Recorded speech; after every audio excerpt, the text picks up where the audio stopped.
if you cannot support your minimum reasonable needs post-divorce. A common That's my friend and fellow attorney and content creator, and I really love her content. So if you don't watch her, make sure to go follow her. But let's talk about spousal support in Texas, which is what that post was about.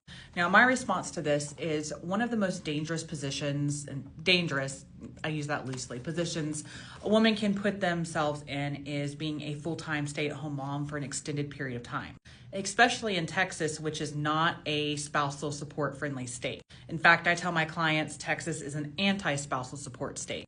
And I'm not here to talk about whether that's good or bad. It just is what it is.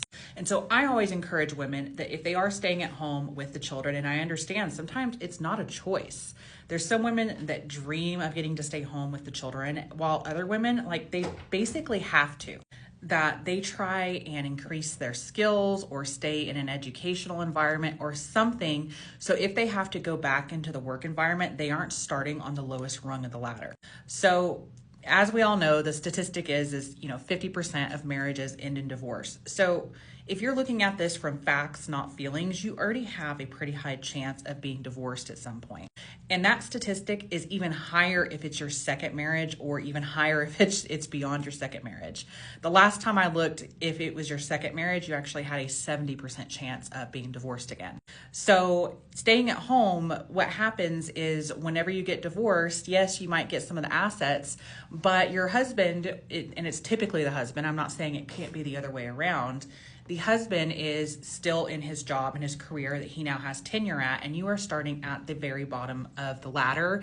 And Texas isn't really going to put you in a position to try and get educated and spend time, trying to get back on your feet. They are looking at your minimum reasonable needs when they're looking at spousal maintenance. So what are some things, and feel free to jump into the comments, that women can do that they can still do while staying at home with the kids and not detract from that very huge responsibility and contribution they're giving to their families, and also set them up to maybe contribute to their families later on or protect them if they do get divorced. So one of the things I look at and have thought about is, college education classes, even like learning classes, real estate, that's a good flexible job. And I know that real estate's pretty difficult right now.